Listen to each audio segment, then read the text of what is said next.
Hello dear students, जय to all of you. Dear students, हम लोग लीनियर इक्वेशन पढ़ रहे थे। लीनियर इक्वेशन में हम लोगों ने उसका जो फंडामेंटल बेसिक कॉन्सेप्ट होता है उसको हम लोगों ने समझ लिया था कि आखिर लीनियर इक्वेशन क्या होता है, पेयर ऑफ लीनियर इक्वेशंस क्या होता है, वन वेरिएबल क्या होता है, टू वेरिएबल क्या होता है, ये सारी चीजों को हमने पढ़ लिया था। और उसका ग्राफिकल रिप्रेजेंटेशन भी हम लोगों ने देख लिया था कि ग्राफ पे हम कैसे रिप्रेजेंट करते हैं किसी भी लीनियर इक्वेशन टू वेरिएबल को, हम ग्राफ पे कैसे दिखाते हैं, इस चीज को भी हम लोगों ने पिछली वीडियो में पढ़ लिया था। तो डियर स्टूडेंट्स, आज हम लोग पढ़ रहे हैं क्या, आज हम लोग पढ़ेंगे इसकी एक्सरसाइज, क्योंकि हम लोग एक्सरसाइज का कंटिन्यू करना है। तो आज हम इसकी एक्सरसाइज करेंगे। एक्सरसाइज का फर्स्ट क्वेश्चन लेंगे। एक्सरसाइज जो फर्स्ट है, एक्सरसाइज 4.1। इसका फर्स्ट क्वेश्चन क्या है डियर स्टूडेंट्स? फर्स्ट क्वेश्चन है the cost of a notebook is twice the cost of a pen. यानी कहा गया है कि जो नोटबुक की कॉस्ट, यानी कोई नोटबुक है और उसकी जो कॉस्ट है वो पेन के कॉस्ट का ट्वाइस है। तो कहा गया है कि राइट लीनियर इक्वेशन इन टू वेरिएबल्स, यानी जो यहाँ पे स्टेटमेंट दिया गया है, इस स्टेटमेंट को आपको लीनियर इक्वेशन टू वेरिएबल के फॉर्म में रिप्रेजेंट करना है, लिखना है। ये करने के लिए कहा गया है। तो क्या है, किसने कहा गया cost of a notebook is क्या, twice the cost of a pen. तो हम सबसे पहले क्या करते हैं dear students, let the cost of a notebook, the cost of a notebook is ₹x। मान लिया क्या है स्टूडेंट्स, जो नोटबुक की कॉस्ट है, एक नोटबुक की, वो क्या है, x रुपीस है। And the cost of a pen is ₹y। क्योंकि हम क्या कर रहे हैं, टू वेरिएबल में रिप्रेजेंट करना है, तो हमें क्या करना है, इसके स्टेटमेंट को जब भी लिखते हैं तो टू वेरिएबल के फॉर्म में इसको हम लिखते हैं। तो क्या हो गया, हमने क्या किया, नोटबुक की कॉस्ट हमने x रुपीस ले लिया स्टूडेंट्स, और जो पेन है, पेन की कॉस्ट, एक पेन की कॉस्ट हमने क्या ले लिया, and the cost of a pen, एक पेन की कीमत हमने y पे ले लिया। तो कहा गया है कि जो नोटबुक की कॉस्ट है वो पेन के कॉस्ट का ट्वाइस है। तो लिखेंगे नाउ अकॉर्डिंग टू क्वेश्चन, यानी क्वेश्चन क्या कह रहा है उसके अकॉर्डिंग हमें स्टेटमेंट को लिखना है। कहा गया है कि जो नोटबुक की कॉस्ट है, मतलब x, ये क्या है, ये क्या है, ये ट्वाइस ऑफ पेन के कॉस्ट के बराबर, और पेन का कॉस्ट क्या है स्टूडेंट्स, y है। तो जो x ये किसके इक्वल, यानी किसके क्या है, यानी पेन के कॉस्ट यानी y के ट्वाइस, मतलब इनटू 2, यानी क्या है, जो x है वो पेन के कॉस्ट का ट्वाइस है। कौन है, x है, किसका ट्वाइस है, पेन के कॉस्ट का ट्वाइस है। तो इस फॉर्म में आप डियर स्टूडेंट्स को रिप्रेजेंट करोगे, लिखोगे, तो क्या हो गया यहाँ पे, ये हो गया x इक्वल्स टू 2y। और ट्रांसफर मेथड से इसको आप इधर ले आते हो तो इधर ये प्लस में है, इस साइड में आएगा स्टूडेंट्स, तो ये क्या हो जाएगा, माइनस में हो जाएगा। तो ये क्या हो जाएगा, इसको क्या लिखेंगे, x माइनस 2y, क्योंकि इधर पॉजिटिव है, इधर आने के बाद निगेटिव हो जाएगा, और इक्वल यहाँ पे क्या बचेगा, 0 बचेगा। तो ये डियर स्टूडेंट्स आप देख रहे हैं, ये क्या है, ये आपका लीनियर इक्वेशन के फॉर्म में यानी कि रिप्रेजेंट हो गया। जैसे कि कहा गया है कि इसको यानी कि रिप्रेजेंट करना है इस स्टेटमेंट को, इसमें लीनियर इक्वेशन टू वेरिएबल के फॉर्म में। तो लीनियर इक्वेशन टू वेरिएबल के फॉर्म में ये आपका रिप्रेजेंट हो गया, x minus 2y equal to 0। ये क्या हो गया, आपका आंसर हो गया। बहुत ही सिंपल है, बस आपको अच्छे से इसको समझते चलना है। डियर स्टूडेंट्स, जो नेक्स्ट क्वेश्चन है, नेक्स्ट क्वेश्चन क्या कह रहा है, आप देखिएगा, क्वेश्चन नंबर सेकंड यहाँ पे कह रहा है कि express the following linear equation in the form of ax plus by plus c equals to 0। यानी जितने भी यहाँ पे आपको दिए गए हैं क्वेश्चन, यानी उसके पार्ट जितने भी हैं, इसमें करना क्या है हमें, इसमें इस यानी जितने भी इक्वेशंस हैं, इन सभी इक्वेशंस को हमें लीनियर इक्वेशन यानी कि क्या है, जो जितने भी लीनियर इक्वेशन है, इसको ax plus by plus c equals to 0 के फॉर्म में रिप्रेजेंट करना है, ये कहा गया है। और साथ साथ ये भी बताया गया है कि indicate the value of a, b and c in each case, यानी a, b, c की वैल्यू भी आपको प्रत्येक केस में आपको बताने हैं। तो डियर स्टूडेंट्स क्या है कि जो इसका फर्स्ट पार्ट है, फर्स्ट पार्ट में स्टूडेंट्स क्या दिया गया, क्वेश्चन नंबर सेकंड का फर्स्ट पार्ट में दिया गया है 2x plus 3y equals to 9.3 0.35 के ऊपर बार लगा हुआ है। बार का मतलब जिस भी नंबर के ऊपर बार होता है स्टूडेंट्स, यानी कि वो नंबर क्या होती है, कई मतलब मेनी टाइम्स रिपीटेड होती है, जैसे लिखा हुआ है तो इसको आप लिख सकते हैं 9.35555, यानी जिसपे भी बार लगा उसका मतलब वो इनफाइनाइट टाइम्स तक क्या है, रिपीटेड नंबर है, इस वजह से इतना लंबा नहीं लिखा जा सकता, तो इसको इस फॉर्म में लिख के ऊपर बार लगा देते हैं। तो अब क्या कहा गया कि इस इक्वेशन को, इस लीनियर इक्वेशन को क्या किसमें रिप्रेजेंट करना है, ax plus by plus c equal to 0 के फॉर्म में इसे हमें लिखना है। तो ये क्या हो जाएगा, 2x प्लस 3y को इसके फॉर्म में लिखेंगे तो क्या करेंगे, नाउ ये आपका हो जाएगा 2x प्लस 3y, और ये क्या है इधर प्लस में है, हमने कहा है इक्वल के उस साइड में जो भी चीजें प्लस में है वो इधर आके निगेटिव में हो जाती है माइनस में, तो माइनस 9.35 के ऊपर बार उधर क्या हो गया इक्वल टू 0, तो आपका उस फॉर्म में ax plus by plus c के फॉर्म में हो गया। किस फॉर्म में हमें लिखना है students, ax plus by plus c equal to 0, इस फॉर्म में हमें सारे इक्वेशंस को लिखने, जितने भी इक्वेशंस वहां पे दिए गए हैं। अब यहाँ पे क्या हो जाएगा, सो a की वैल्यू कितनी हो जाएगी, क्योंकि ax से कंपेयर करेंगे, ऑन कंपेयरिंग तो ax है तो 2x है, तो a इक्वल टू क्या हो गया स्टूडेंट्स, 2 हो गया।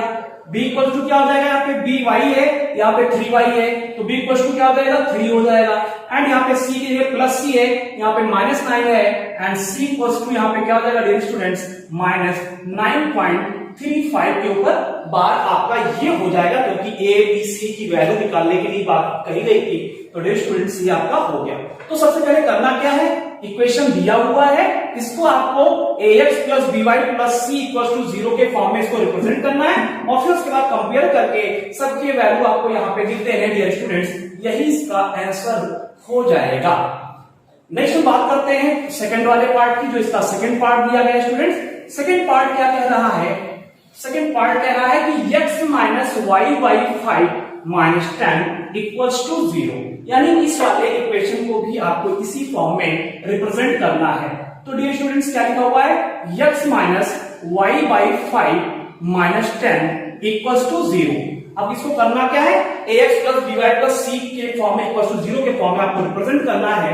तो ट्रांसफॉर्मेशन, क्योंकि जब भी आप क्लास 8th में थे तो वहां पे लीनियर इक्वेशंस यानी कि सॉल्व करने के दो मेथड बताए गए थे, एक तो आपका वहां पे बताया गया था ट्रांसफॉर्म मेथड और एक इनवर्स मेथड।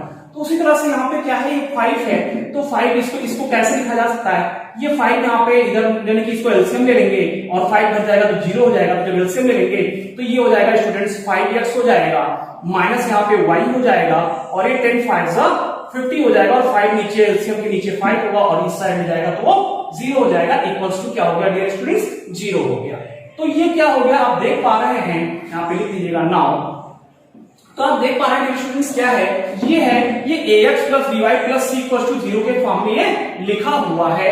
तो अब करना क्या है, अब आपको करना है कि a की वैल्यू कितनी है, तो आप देखना है यहाँ पे ax, यहाँ पे 5x, यानी a की जगह पे क्या है स्टूडेंट्स 5।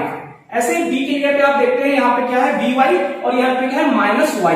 तो माइनस y मतलब क्या होता है, जहां कोई नंबर नहीं 1 यहाँ पे अंडरस्टूड होता है, तो b की वैल्यू क्या होगी स्टूडेंट, क्योंकि प्लस यहाँ पे साइन है जबकि यहाँ पे माइनस है, तो b की वैल्यू क्या होगी डियर स्टूडेंट्स, -1 हो गई।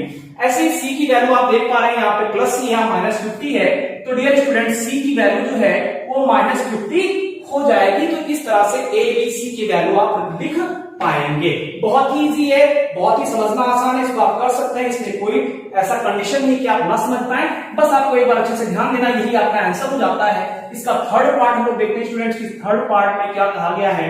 तो डियर स्टूडेंट्स, इसका जो थर्ड पार्ट है, थर्ड पार्ट में आप देख रहे हैं कि -2x plus 3y equals to 6 है। तो करना क्या है, क्या लिखा हुआ है, ध्यान से देख लीजिए। इसका जो थर्ड पार्ट है लिखा हुआ है -2x plus 3y equals to 6। तो करना क्या है, 6 इधर प्लस है तो इधर ले आएंगे, माइनस में हो जाएगा, तो -2x plus 3y minus 6 equals to 0 हो गया। यहाँ पे a की वैल्यू क्या हो गया स्टूडेंट्स, -2 हो गया, b की वैल्यू क्या हो गया स्टूडेंट्स, यहाँ पे 3 हो गया, एंड c की वैल्यू यहाँ पे क्या हो गया स्टूडेंट्स, -6 हो गया। इस तरह से a b c की वैल्यू आपने निकाल दिया, और आपको यही करना था इस फॉर्म में। तो इस फॉर्म में लिखना था ax plus by plus c के फॉर्म में लिख दिया, और साथ साथ एबीसी की वैल्यू आपने निकाल दिया। ऐसा बहुत ही इजी है, आप इसको कर पाएंगे, आसानी से इजीली कर पाएंगे। बस आपको प्रैक्टिस करने की जरूरत है, ज्यादा से ज्यादा प्रैक्टिस करेंगे, चीजें आपकी बहुत ही अच्छे से समझ में आएंगी। आपको मैथ्स में किसी भी प्रकार की समस्या नहीं आ सकती है। बस एक बार आप अच्छे से जितना मेहनत मैं करता हूँ उसी तरीके का मेहनत आप भी करेंगे, आसानी से हो पाएगा। नेक्स्ट में बात करता हूँ डियर स्टूडेंट्स फोर्थ पार्ट की, कि फोर्थ पार्ट क्या कह रहा है। फोर्थ पार्ट में स्टूडेंट्स कहा गया है कि x इक्वल्स टू 3y, क्या है x इक्वल्स टू 3y, यानी कि अब क्या करना है, इसको आपको यानी कि ax plus by plus c equals to 0 के फॉर्म में लिखना है और साथ साथ abc के वैल्यू भी आपको बताने हैं। तो डियर स्टूडेंट्स आप सोच रहे होंगे इसमें हम इसको कैसे लिखेंगे, तो हाँ बिल्कुल लिख लेंगे, कोई टेंशन नहीं होगी। आइए इसको करते हैं। तो क्या लिखेंगे नाउ, तो ये क्या होगा आपका x equal to 3y, 3y को इधर लाएंगे तो स्टूडेंट्स क्या हो जाएगा x माइनस 3y, हमने कहा उधर से आएगा तो इधर माइनस हो जाएगा, 0 हो गया। अब यहाँ पे क्या है, आप कहेंगे सर c की वैल्यू, तो डियर स्टूडेंट जब कुछ नहीं दिया रहेगा तो c की वैल्यू 0 होती है, तो ये आपका ax plus by plus c के फॉर्म में हो गया। इस फॉर्म में आपका ये लिखा हुआ है, ना समझ पाए तो और समझ लीजिए, x माइनस 3y और यहाँ पे प्लस 0 इक्वल्स टू 0, आपका क्या हो गया ax y plus b plus c के फॉर्म में यहाँ पे लिखा हुआ है, आप देख पा रहे हैं। आप कहेंगे कि a की वैल्यू क्या होगी, तो डियर स्टूडेंट्स a की वैल्यू यहाँ पे क्या है x है, यानी कि जहां पे कोई भी नंबर डिजिट नहीं लिखा है वहां पे 1 होता है, तो a की वैल्यू क्या हो जाएगा 1 हो जाएगा।